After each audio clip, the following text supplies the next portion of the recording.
인사드리겠습니다. 안녕하십니까? 같이 기도 먼저 드리겠습니다. 하나님 감사합니다. 주님의 보혈로 죄에서 구원해 주심을 감사드립니다. 천국 갈 소망을 가지고 하나님의 일을 할 수 있도록 도와주셔서 감사드리고, 우리 아이들이 말씀 안에서 잘 자라가는 것을 보게 해주심도 감사드립니다. 이번 한 주도 말씀과 사랑을 심는 교사로 아이들과 함께 할 수 있도록 도와주세요. 또 할 수 있는 최선을 다할 수 있도록 도와주시고, 그래도 부족한 부분들은 주님께서 채워주시기를 간구드립니다. 우리를 사랑하시는 예수님 이름으로 기도드립니다. 아멘. 네. 이번 공과는 기도원과 300용사입니다. 기도원과 300용사. 우리 아이들이 정말 좋아하는 공과 중에 하나입니다. 이제 본문은 사사기 6장과 7장입니다. 자, 사사기 6장과 7장 이 본문 안에서 우리 선생님들께서는 어느 부분을 가장 감동적인 장면이라고 생각을 하시나요? 혹시 기드온이 용기 내서 아버지의 우상을 깨뜨리는 장면? 아니면은 그 많이 모인 백성들 중에서 이렇게 딱 300명만 뽑히는 장면? 아니면 기드온과 300용사가 나팔과 횃불로 다 미디안 대군을 무찌르는 장면? 다 명장면인데 저는 이 장면을 한번 꼽아보고 싶습니다. 하나님께서 몰래 숨어서 밀을 타작하고 있는 기드온에게 착 나타나가지고, 큰 용사여 여호와께서 너와 함께 계시도다, 이렇게 기드온을 부르시는 장면. 큰 용사여, 하나님께서 너와 함께 계신다. 이 장면이 참 감동적이라는 생각을 합니다. 하나님께서 기드온을 부르실 때요, 큰 용사여 라고 부르셨습니다. 현재의 기드온은 너무나 소심하고 미약한 사람이었는데, 하나님은 훗날 그가 해낼 일을 딱 보시고 큰 용사여 이렇게 부르셨습니다. 지금 보면 미약하고 소심한데 훗날 그가 할 일을 보게 되면 그는 큰 용사가 틀림없었습니다. 하나님은 기드온의 장래를 보시고 장래를 미리 보시고 큰 용사여라고 부르신 겁니다. 감동적이죠.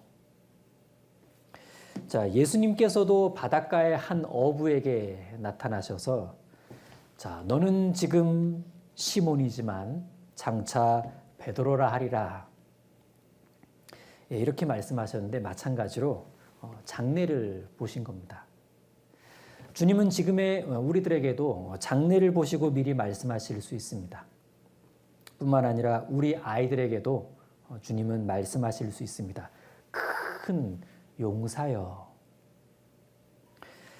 우리가 교사로서 이 아이들이 훗날 주님의 용사로 살아가게 될 거다라는 것만큼 기쁜 소식은 아마 없을 겁니다.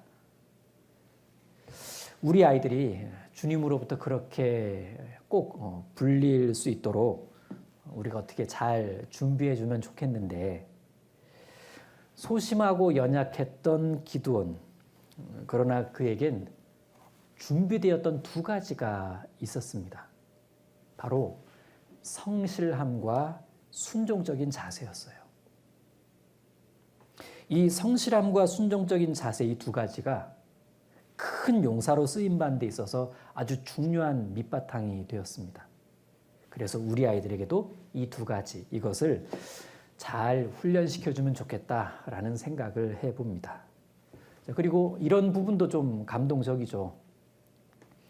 정말 기드온같이 미약한 사람을 통해서 어마어마한 미디안 대군을 무찌르시는 그 하나님의 역사를 보게 되면, 하나님의 능력이 얼마나 크고 대단한가, 이것을 생각하지 않을 수 없습니다.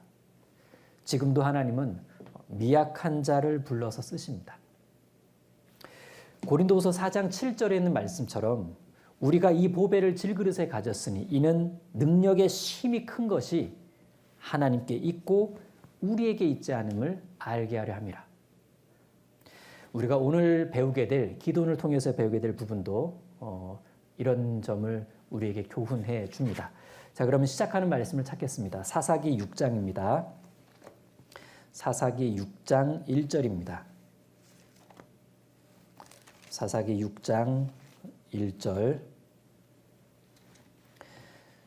6장 1절부터 6절까지 제가 읽겠습니다.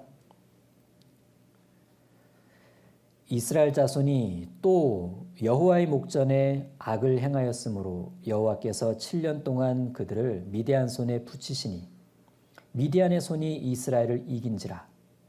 이스라엘 자손이 미디안을 인하여 산에서 구멍과 굴과 산성을 자기를 위하여 만들었으며 이스라엘이 파종한 때면 미디안 사람, 아말렉 사람, 동방 사람이 치러 올라와서 진을 치고 가사에 이르도록 토지 소산을 멸하여 이스라엘 가운데 식물을 남겨두지 아니하며 양이나 소나 나귀도 남기지 아니하니 이는 그들이 그 짐승과 장막을 가지고 올라와서 메뚜기 떼같이 들어오니 그 사람과 약대가 무수함이라.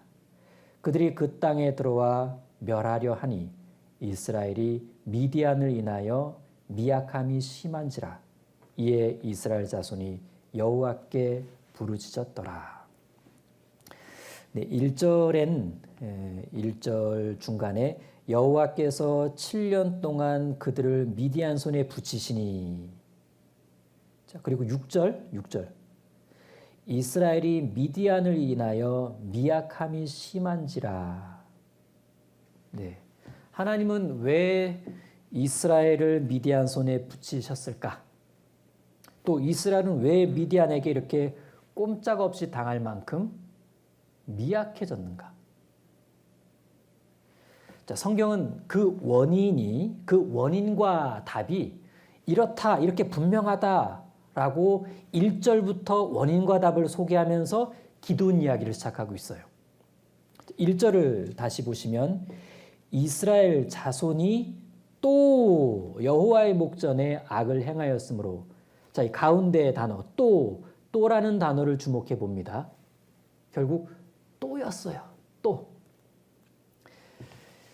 자, 이스라엘 자손이 또 여호와의 목전에 악을 행하였으므로. 이 말씀은 사사기 전체에서 나타나는 이스라엘의 반복적인 모습입니다. 사사기는 350년간의 역사를 담고 있는데 그 안에는 하나님을 등지고 죄를 반복하는 이스라엘, 그런 이스라엘과 그래도 그런 이스라엘을 긍휼히 여기셔서 사사라는 존재들을 불러서 그들을 구원하시는 끊임없는 하나님의 사랑 이야기가 나타나 있습니다. 하나님은 그렇게 변함없이 이스라엘을 사랑하셨고 이스라엘은 그런 하나님을 온전히 섬기는 쪽으로는 참 연약했습니다. 자, 이런 이스라엘의 연약한 믿음과 신앙은 하나님 쪽에서 충분한 사랑과 신뢰를 주지 못해서가 아니라 이스라엘이 온전히 하나님 말씀을 신뢰하지 못하고 순종하지 못했기 때문에 그렇습니다. 자, 이스라엘 그들은 골짜기에 사는 가나안 거민들의 그 철병거를 되게 무서워했습니다. 그래서 쫓아내지 못해요. 한편에서는 괜히 어줍지 않게 가나안 사람들 선대에서 그들 남겨둬 가지고요. 다 진멸하라는 하나님의 말씀을 적극 순종하지 않는 결과를 가져오게 됩니다. 그로 인해 가나안 잔존 세력들은 점점점 자신감을 얻기 시작했습니다. 그리고 새로운 국리를 했죠. 일심단결해서 이스라엘을 대적하기 시작합니다. 그러면서 가나안 땅의 정세는 이스라엘 대 가나안 족속들 이 힘이 팽팽해지기 시작해요. 자, 그런 가운데 이스라엘 사람들은 하나님의 말씀을 더욱 가까이 하기보다는 그 가나안 풍습과 우상을 가까이 하게 됩니다. 그게 뭘 가져왔습니까? 문화적으로 가나안 사람들에게 정복당하기 시작해요. 문화적으로. 바알과 아스타롯을 섬기면서 빠르게 타락해 갔습니다. 이제는 사사들의 말도 듣지 않아요. 결국 하나님의 진노를 피할 수 없게 되었죠. 이스라엘은 가나안 족속과 이방 족속들의 압제와 고통을 당하게 됩니다. 그 고통이 극에 달했을 때 이스라엘이 유일하게 할 수 있는 일은 하나님께 부르짖는 일이었습니다. 그럼 그때 하나님께서 사사들을 불러내셔서 그들을 구원해 주셨죠. 그런데 얼마 지나면 또 이스라엘은 우상을 섬기기 시작했고, 그럼 또 이방인들에게 압제를 당하고, 이게 이제 계속 반복되는 거예요. 그러다가 기드온 시대가 이르게 됩니다. 자, 이번엔 그 미디안이 이스라엘을 괴롭혔습니다. 미디안 사람들은 오래전부터 미디안 광야에 살았는데, 미디안 광야 아주 척박한 땅이었습니다. 그들은 한 곳에 정착하지 못하고 계속 이동하면서 인근 나라를 돌면서 장사를 하면서 살았는데, 창세기에 보면은 요셉의 그 형제들에게 요셉을 산 사람들이 그 미디안 상인들이었거든요. 미디안 사람들은 장사를 하기 때문에 자신들의 재산을 지키기 위해서는 무장을 이렇게 잘 했겠죠. 그 무장 능력이 점점 발달하다 보니까 나중에는 그 힘으로 성읍이나 마을들을 약탈하기 시작했습니다. 장사를 하는 사람들이 약탈은 또 왜 했을까요? 장사를 더 잘하면 될 텐데. 그건요, 그들이 사막에서 양과 염소를 키우면서 이렇게 이동을 했는데, 웬만한 건 그래서 다 해결이 됐는데, 딱 하나, 농사를 지을 수 없으니까 곡식이나 채소 같은 건 쉽게 얻을 수가 없었습니다. 그래서 선택한 방법이 주로 약탈이었어요. 곡식과 채소. 하도 오랜 세월을 그렇게 하다 보니까 약탈 실력도 상당히 뛰어나게 됐습니다. 웬만한 족속들과의 싸움은 거뜬했습니다. 그래서요, 사막의 바이킹이다 이렇게 보시면 돼요. 미디안 족속들. 자, 바로 이들이 여기 사사기 6장에서 이스라엘을 괴롭히고 약탈을 합니다.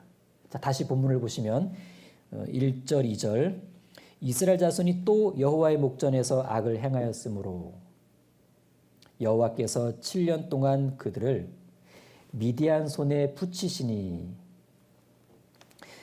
미디안의 손이 이스라엘을 이긴지라. 이스라엘 자손이 미디안을 인하여 산에서 구멍과 굴과 산성을 자기를 위하여 만들었으며. 자, 지금 이스라엘 사람들은 왜 평지에 있지 않고 평지를 피해서 산에 가서 구멍, 굴, 산성 이런 거 만들어 놓고 살았는데, 왜 평지 놔두고 산에 가서 이러고 있을까요? 그건 미디안이 살금살금 오는 게 아니고요. 와 왔다 가요. 이렇게 와 이렇게 왔다 갑니다. 그러면 와 올 때 얼른 숨어 피하려고. 근데 평지에 있으면 와 하다가 하다가 이제 당하니까. 그래서 미디안 때문에 거처가 평지에서 산으로 이렇게 옮겨지게 됩니다. 자, 그러면 좋아요. 산에서 그렇게 여기 굴, 구멍, 산성. 그래서 이제 목숨은 구할 수는 있었는데, 그럼 저 아래 평지에 있는 그 곡식들은요, 다 뺏기는 거예요. 다 빼앗기는 겁니다. 곡식 때문에 온 거거든요, 미디안 사람들이. 3절, 5절 보시면요. 3절부터 5절 보세요. 이스라엘이 파종한 때면 미디안 사람, 아말렉 사람, 동방 사람이 치러 올라와서 진을 치고 가사에 이르도록 토지 소산 나왔네요. 토지 소산을 멸하여 이스라엘 가운데 식물을 남겨두지 아니하며 양이나 소나 나귀도 남기지 아니하니 이는 그들이 그 짐승과 장막을 가지고 올라와서 메뚜기 떼같이 들어오니 쭉 이렇게 그 사람과 약대가 무수함이라 그들이 그 땅에 들어와 멸하려 하니. 예. 이제 이렇게 미디안이 휩쓸고 지나간 뒤에 구레에서 나와가지고 마을로 내려가면요, 평지에 심어놓은 농작물들 다 약탈되거나 초토화된 겁니다. 이렇게 7년을 고통받다 보니까 이제는 하나님께 부르짖을 수밖에 없었습니다. 6절 이스라엘이 미디안을 인하여 미약함이 심한지라 이에 이스라엘 자손이 여호와께 부르짖었더라. 자, 그러자 하나님은 우선 선지자 한 사람을 보냅니다. 보내서 지금의 이들의 이 고통이 하나님의 말씀을 청종치 않고 우상 숭배에 빠졌기 때문이라고 꾸짖습니다. 그게 10절인데 10절 보세요. 내가 또 너희에게 이르기를 나는 너희 하나님 여호와니 너희에 거하는 아모리 사람의 땅의 신들을 두려워 말라 하였으나 너희가 내 목소리를 청종치 아니하였느니라 하셨다 하니라. 그런데 사사기를 이렇게 쭉 순서대로 쭉 살펴보게 되면요, 사사시대 초기에는 이스라엘 백성들이 고통 가운데서 하나님을 부르짖으면요, 하나님께서 바로 사사를 보내셔서 구원해 주셨습니다. 그런데 세월이 좀 더 흐르잖아요. 그러면 바로 사사를 부르지 않으시고 여기서처럼 선지자를 먼저 보내서 뭐가 잘못된 것인지를 이렇게 한번 꾸짖습니다. 자, 그러다가 세월이 좀 더 지나가면 사사를 세우시기 전에 더 심하게 책망하세요. 더 심하게. 그 사사 입다가 등장할 때가 바로 그럴 때였습니다. 그러다가 사사기의 어떤 사사 시대의 마지막 기록인 삼손 때에 가게 되면 아예 백성들의 부르짖음조차 기록되어 있지 않습니다. 즉 사사 시대 후반기로 들어갈수록 이스라엘은 죄가 더욱 심해졌고 깊어져 갔다는 것을 알 수 있죠. 이제 하나님은 기드온을 사사로 부르십니다. 명장면이라고 했는데 11절입니다. 6장 11절 12절 보시면 여호와의 사자가 아비에셀 사람 요아스에게 속한 오브라에 이르러 상수리 나무 아래 앉으니라. 마침 요아스의 아들 기드온이 미디안 사람에게 알리지 아니하려 하여 밀을 포도주 틀에서 타작하더니 여호와의 사자가 기드온에게 나타나 이르되 큰 용사여 여호와께서 너와 함께 계시도다. 예. 큰 용사여 여호와께서 너와 함께 계시도다. 참 상황에 안 맞는 말씀을 하셨습니다. 그런데 여기 일단 12절에 여호와의 사자가 나타났는데 누구겠습니까? 틀림없이 예수님이에요. 여기 여호와의 사자가 곧 다음 구절 14절에 가면 호칭이 여호와로 바뀌어요. 그러니까 성육신 하시기 이전에 성자 하나님이 분명합니다. 신의 산에서 말하던 그 천사도 예수님이셨고 야곱이 야복강에서 만난 사람도 예수님이셨죠. 이제는 가나안 땅에 오셔서 기드온을 부르십니다. 큰 용사여 여호와께서 너와 함께 계시도다. 하지만 성자 하나님 앞에 있는 기드온은 용사의 모습과는 전혀 어울리지 않는 상황입니다. 혹시나 미디안 사람에게 발각될까 봐, 그렇게 해서 곡식 빼앗길까 봐 밀타작이 아닌 것처럼 보이려고 탁 트인 마당이나 밭이 아니라 창고 같은 데서 이렇게 몰래 숨어가지고 그것도 밀 타작하는 기계가 아닌 포도주 틀로 이렇게 홀짝홀짝 타작을 하고 있는 이 모습은 완전 평범하면서도 아주 소심한 사람이라는 것을 우리에게 보여줍니다. 이런 사람을 하나님은 큰 용사여 라고 부르고 계십니다. 왜? 이제 곧 용사가 될 테니까. 큰 용사가. 큰 일을 해낼 테니까. 즉 기드온의 장래를 보고 말씀하신 겁니다. 그리고 그가 큰 용사가 될 수밖에 없는 이유를 말씀해 주셨는데 여호와께서 너와 함께 계시도다. 예, 하나님이 함께 해주시지 않으면 하나님 앞에서 용사가 될 수가 없겠죠. 하나님이 함께 해주신다면 능력 없는 누구라도 어떤 일이든 해낼 수가 있을 겁니다. 왜? 능력의 하나님이 계시니까 곁에. 그런데 이러한 부름에 기드온은 상당히 어이없어 합니다. 그래서 이렇게 말해요. 13절 보시면 기드온이 그에게 대답하되 나의 주여 여호와께서 우리와 함께 계시면 어찌하여 이 모든 일이 우리에게 미쳤나이까. 또 우리 열조가 일찍 우리에게 이르기를 여호와께서 우리를 애굽에서 나오게 하신 것이 아니냐 한 그 모든 이적이 어디 있나이까. 이제 여호와께서 우리를 버리사 미디안의 손에 붙이셨나이다. 네, 기도는 지금의 암울한 이스라엘 현실로 볼 때 이건 하나님이 이스라엘과 함께 계신다고 볼 수 없다. 이런 판단을 하고 있는 겁니다. 하나님이 정말 우리와 함께 하신 분이 맞다면 어떻게 이런 절망적인 상황을 그냥 보고만 계시는 거냐. 납득할 수가 없었던 거예요. 기도는. 이에 하나님은 호통을 치시는 게 아니라 격려를 해주십니다. 14절 여호와께서 그를 돌아보아 격려하여 가라사대 너는 이 내 힘을 의지하고 가서 이스라엘을 미디안의 손에서 구원하라. 내가 너를 보낸 것이 아니냐. 자, 이 구절에 이 말씀에서 여기 잘 보셔야 되죠. 가운데 너는 이 내 힘을 의지하고 가서 이제 전후 문맥을 통해서 정확한 의미를 정리해 보면요.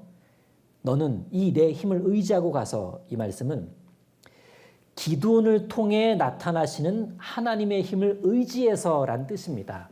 기드온을 통해 나타내시는 하나님의 힘을 의지해서. 자, 그렇게 해서 이스라엘을 구원하도록 하나님이 기드온 너를 보내시기로 결정했다라는 뜻이죠. 하지만 기드온은 이 말씀을 쉽게 받아들이지 않았습니다. 15절 기드온이 그에게 대답하되 주여 내가 무엇으로 이스라엘을 구원하리까 보소서. 나의 집은 므낫세 중에 극히 약하고 나는 내 아비 집에서 제일 작은 자니이다. 네, 이런 식으로 말한 거 아닐까요? 하나님의 계획은 훌륭합니다만 저는 적임자는 아닙니다. 뭐 이런 좀 비슷한 변명 같은 겸손, 겸손 같은 변명. 사실 하나님이 쓰시겠다 하시면 일은 되는 거예요. 그래서 이렇게 말씀하십니다. 16절 여호와께서 그에게 이르시되 내가 반드시 너와 함께 하리니 내가 미디안 사람 치기를 한 사람 치듯 하리라. 자, 반드시라고 하셨죠? 즉 될 거라는 거예요. 그러자 기도는 태도가 좀 달라집니다. 공손한 태도로 바뀌면서 뭔가를 부탁하는데 17절 기드온이 그에게 대답하되 내가 주께 은혜를 얻어 싸우면 나와 말씀하신 이가 주 되시는 표징을 내게 보이소서. 주 되시는 표징을 내게 보이소서. 쉽게 말하면 당신이 정말 하나님이 맞다면 증거 보여주세요. 기드온은 믿고 싶었던 거예요. 나 믿고 싶은데. 정말 이스라엘이 구원받기를 간절히 바라는 마음이 기드온 안에 있었기 때문에 지금 내 앞에 계신 이분이 정말 하나님이시기를 바랬습니다. 그래서 믿을 수 있는 표징을 지금 요구하고 있습니다. 당신이 정말 주이신지. 자, 그러자 하나님께서는 기꺼이 표징을 보여주셨습니다. 깜짝 놀란 기드온은 이제 두려워하게 되는데 이 과정에서 그 유명한 여호와 살롬 이름이 등장합니다. 22절, 6장 22절, 24절입니다. 기드온이 그가 여호와의 사자인 줄 알고 가로되 슬프도소이다. 주 여호와여, 내가 여호와의 사자를 대면하여 보았나이다. 여호와께서 그에게 이르시되 너는 안심하라, 두려워 말라, 죽지 아니하리라 하시니라. 기드온이 여호와를 위하여 거기서 단을 쌓고 이름을 여호와 살롬이라 하였더라. 그것이 오늘까지 아비에셀 사람에게 속한 오브라에 있더라. 그리고 이날 밤 기드온이 거사를 치르게 되는데 하나님의 명령으로 아버지가 아끼는 우상을 찍어버립니다. 이 일로 인해 아침에 동네에서 난리가 났어요. 하지만 신기하게도 기드온은 무사했습니다. 이날 후로 기드온은 여룻발이라고 불리우게 되는데, 여룻발, 바알이 싸울 거다. 바알과가 아니고 바알이 싸울 거다. 이게 여룻발입니다. 바알이 싸운다? 우상에 불과한 바알이 뭔 수로 기드온과 싸우겠습니까? 즉 바알을 조롱하려고 지은 이름입니다. 여룻발. 32절, 6장 32절. 그날에 기드온을 여룻발이라 하였으니 이는 그가 바알의 단을 회파하였은즉 바알이 더불어 쟁론할 것이라 함이었더라. 그리고 얼마 후 미디안 연합군이 요단을 건너 이스라엘과 싸우려고 이스라엘 골짜기에 진을 칩니다. 이제 때가 온 거예요. 하나님께서 기드온을 들어 쓰십니다. 6장 34절입니다. 34절. 여호와의 신이 기드온에게 강림하시니 기드온이 나팔을 불매 아비에셀 족속이 다 모여 그를 좇고. 자, 이렇게 해서 여러 곳에서 모여들은 이스라엘 사람들의 숫자가 얼마였냐면 32,000이었습니다. 32,000명. 하지만 진치고 있는 미디안 대군은요, 그 연합군들은요 135,000이었습니다. 그에 비하면 여기 모여있는 이스라엘 사람들 턱없이 작은 숫자였죠. 자, 그때 기드온이 생각했을 거예요. 야, 우린 다 모였는데 32,000이네. 야, 저기 보니까 135,000이네. 이래가지고 이길 수 있을까? 라는 생각을 했을 겁니다. 연약한 마음에 기드온은 뭔가 하나님께서 확실한 보증을 좀 해주시면 좋겠는데 확실한 하나님의 보증이 필요하다고 여겼습니다. 그래서 양털을 가지고 표징을 구했는데 하루는 양털만 이슬에 젖게, 또 하루는 양털만 이슬에 안 젖게 하나님이 다 들어주셨어요. 기도는 이제야 완전한 확신과 믿음을 갖게 됩니다. 자, 여기까지가 6장의 이야기입니다. 이제 7장부터는 본격적인 전쟁 준비가 시작되는데 정말 의외의 방법으로 진행이 됩니다. 그리고 아주 놀라운 방법으로 이스라엘이 승리하게 되는데, 자, 7장 보세요. 7장 1절입니다.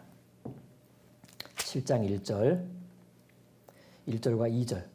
여룻발이라는 기돈과 그를 좇은 모든 백성이 일찍 일어나서 하루셈 곁에 진쳤고 미디안의 진은 그들의 북편이요 모레산 앞 골짜기에 있었더라. 여호와께서 기돈에게 이르시되 너를 좇은 백성이 너무 많은즉 내가 그들의 손에 미디안 사람을 붙이지 아니하리니 이는 이스라엘이 나를 거스려 자긍하기를 내 손이 나를 구원하였다 할까 함이니라. 자, 이 장면을 이렇게 정리를 해볼까요?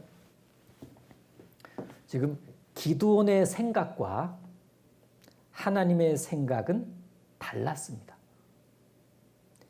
기드온은 모여있는 이스라엘의 백성의 수가 너무 적다는 게 걱정이었는데 하나님께서는 모인 이스라엘 백성의 수가 너무 많다는 게 고민이었어요.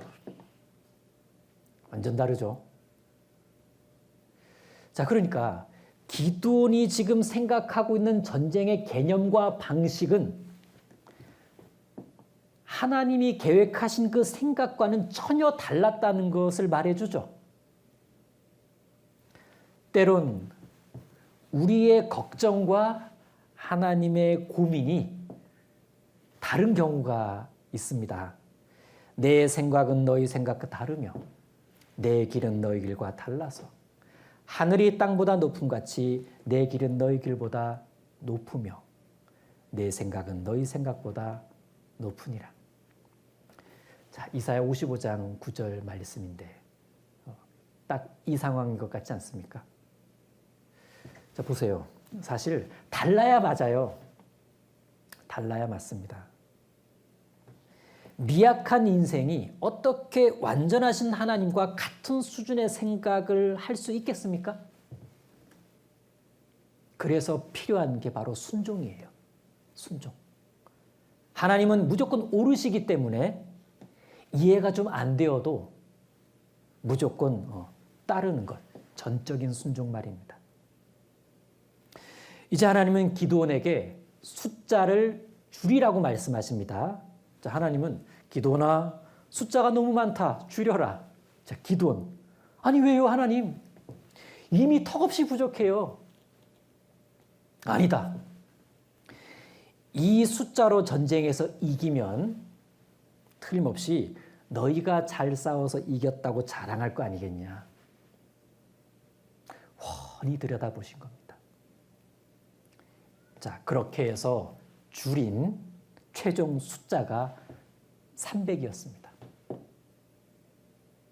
3만 2천이 모였었는데 3만 1,700이 돌아간 겁니다. 이 정도면 거의 다 돌아간 거죠. 예. 이렇게 해서 남은 자 300명이 기드온과 함께 13만 5천과 싸우러 출전하게 됩니다. 전쟁사의 길이 남을 대진표 같죠. 300대 13만 5천. 이스라엘 대 미디안. 자, 그런데 여기서요. 이 부분을 한번 좀 생각해 보려고 합니다. 자, 우리 공과 제목이 기드온과 300 용사입니다. 보통 다들 그렇게 불러요. 아, 기드온과 300 용사. 그런데 성경에서는 기드온에게는 용사라고 명확하게 말씀하셨지만 그 300명에게는 용사라고 부른 곳이 없어요. 우리 머릿돌 본문에는 정확하게 표현되어 있는데 300명의 사람들 또는 300명의 병사들 이렇게 잘 돼 있죠. 그러면 우리는 왜 이들을 이 300을 용사라고 부르는 걸까? 그 덕분에 교회 안에서 어떤 특별한 일을 위해서 모인 성도를 300 용사 이렇게 빗대어 부르기도 하는데 자, 여기 4절을 보십시오. 4절. 7장 4절. 여호와께서 또 기드온에게 이르시되 백성이 아직도 많으니 그들을 인도하여 물가로 내려가라. 거기서 내가 너를 위하여 그들을 시험하리라. 그들을 시험하리라. 우린 이 시험에서 300명만이 특별히 통과했기 때문에 이들을 용사라고 부릅니다. 그리고 이 시험은 물가 시험이었는데 물 먹는 자세가 선발 기준이었죠. 어떤 군인으로서 철저한 긴장과 경계태세 자세로 물을 마시는 사람들이 선발된 겁니다. 그럼 이렇게 선발된 이들 300은 과연 용사였는가? 아니죠. 이들은 그냥 모였던 사람들입니다. 전투 경험도 없는 그냥 평민이란 얘기입니다. 약간의 필터링으로 이제 막 소수로 추려진 사람들이지 용사라고 볼 수는 없죠. 그래서 이들과 어울리는 단어는 그냥 300명. 원래 용사란 그 단어는요, 용사. 전쟁에 능한 자란 뜻이에요. 근데 이들 300은 뭐 특별한 군사훈련 결과로 선발된 건 아니죠. 전쟁에 능한 용사가 아닙니다. 숫자를 줄이려고 거르고 걸러서 남은 그냥 300명입니다.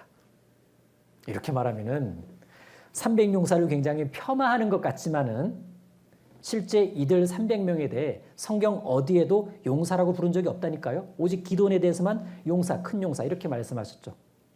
그래서 좀 더 사실적으로 말하자면 300용사가 아니라 300군사 이 표현이 더 정확할 수도 있지 않을까요? 자, 이렇게 해서 최종 300명에 선발된 그 이유가 뭐 무예가 특출나서도 아니고 특별한 훈련을 통과해서도 아닙니다. 농사 짓다가 모이라고 해서 모였는데 물가시험을 통해서 추려진 인원이었다는 얘기입니다. 그 물가시험이라는 것도 냇가에서 물 먹는 자세와 방식으로 이렇게 어떤 분류된 것에 불과했습니다. 실제 여기 4절에서 이 시험이란 단어, 여기 4절에 그들을 시험하리라. 시험이란 단어의 본래 뜻은요, 특별한 코스를 통과하다라는 의미보다는 비교적 단순한 방법을 통해 분류하다 이 의미에 가깝습니다. 분류하다 이 의미에 가까워요. 단순 분류. 좀 극단적으로 표현하자면 빨리빨리 숫자를 줄인 겁니다. 하나님 입장에서는. 하나님이 이렇게 하신 분명한 이유가 있다고 말씀드렸죠. 7장 2절 다시 보시면 7장 2절 후반부요. 이는 이스라엘이 나를 거스려 자긍하기를 내 손이 나를 구원하였다 할까 함이니라. 그래서 숫자를 줄인 겁니다. 결국 300명을 선발하신 이유와 이를 위해 사용하신 방법은 오로지 숫자를 줄이기 위함이었습니다. 더욱더 미약할 수밖에 없는 소수를 만들어내려는 그 계획이었다는 얘기입니다. 최대한의 소수. 최대한의 소수? 최소한의 소수? 아무튼. 자, 이렇게 함으로써 13만 5천의 미디안 대군을 무찌른 것이 이거는 전적인 하나님의 능력과 은혜다. 이게 더욱 선명하게 부각이 되는 겁니다. 이는 능력의 힘이 큰 것이 하나님께 있고 우리에게 있지 아니함을 알게 하려 함이라. 자, 만일에 이 300에 대해서 뭔가 이렇게 용사로서의 특별함을 좀 지나치게 많이 부여하잖아요. 그럼 그들이 결국 대단했기 때문에 그처럼 큰 일을 해냈다라는 이쪽으로 이제 생각이 기울어지게 돼요. 대단한 소수의 사람들 이런 식으로. 그래서 그들이 그 많은 전체 무리 속에서 무슨 특공대처럼 치켜 세워질 수도 있다는 얘기입니다. 이런 관점의 공과 묵상은 기드온 사건의 본질을 흐리게 만듭니다. 자, 처음에 이 기드온은 이런 300만을 데리고 미디안을 공격한다는 것이 내심 두려웠습니다.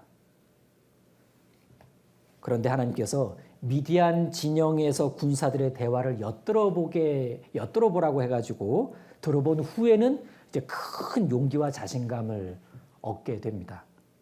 드디어 야간 횃불 기습 작전이 펼쳐지는데 15절입니다. 7장 15절.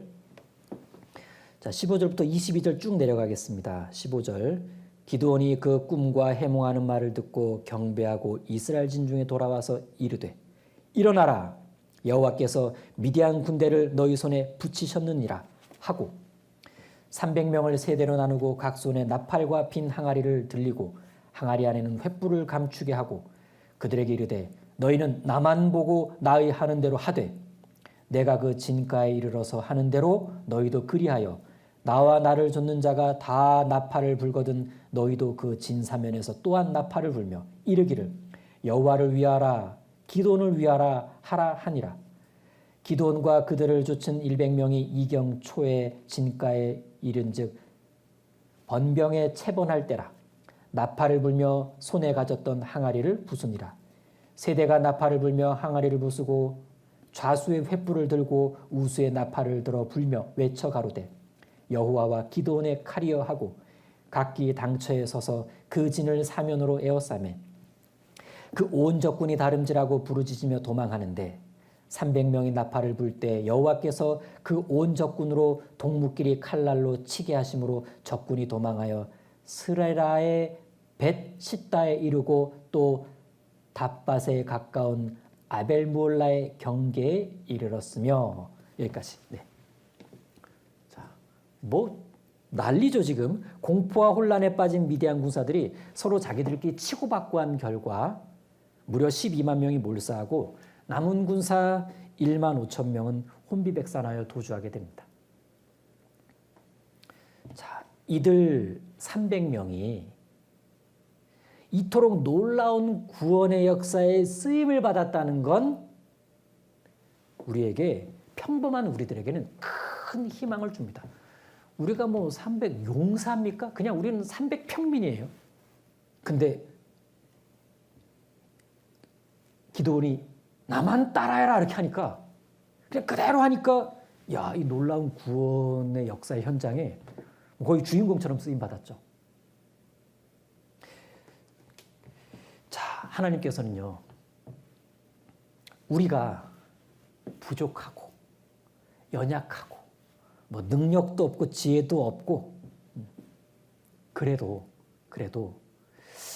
여기 300명의 평범한 사람들을 이렇게 놀랍게 쓰신 것처럼 우리도 하나님 나라의 확장을 위해서 얼마든지 우리 같은 사람을, 우리같이 평범한 사람을 큰 역사에 쓰실 수 있다는 얘기입니다. 자, 이게 중요한 포인트라는 얘기입니다. 평범했지만 큰 일에 쓰임 받았다. 큰 일에 쓰임 받았기 때문에 큰 일꾼, 큰 용사라고 부를 수 있습니다. 그런 관점에서는 기드온과 함께한 이 300명의 사람들도 이젠 당당하게 300용사라고 부를 수 있죠. 큰 일에 쓰임 받았기 때문에 용사라고 부를 수가 있습니다. 결과적인 면에서 보니까 이들은 300용사가 맞더라. 그래서 기드온과 300용사, 멋진 제목이죠. 자, 교회학교 교사 봉사를 시작하시는, 이제 막 시작하시는 형제 자매님들을 보면 한결같이 두려움에 떨고 있습니다. 나 잘할 수 있을까? 이렇게 자신 없어 하죠. 자, 그런 신입교사 선생님들께 어떤 인사가 위로가 될까?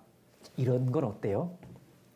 큰 용사여, 여호와께서 선생님과 함께 계시도다. 큰 용사여, 여호와께서 선생님과 함께 계십니다. 자, 신입교사 선생님들께 큰 용사님 이렇게 좀 불러주면 멋질 것 같다라는 생각도 해봅니다. 자, 어떻게 보면요, 간단한 물가 시험을 통과한 그 소수로 분류된 사람에 불과한, 그들이 다름 아닌 우리잖아요. 예. 그러나 하나님은 성실과 순종이라는 기본적인 준비만 되어 있어도 여기서처럼 이렇게 놀라운 그 일에 300의 한 사람으로 우리를 사용해 주실 수가 있습니다. 성실과 순종이라는 기본 바탕이 있다면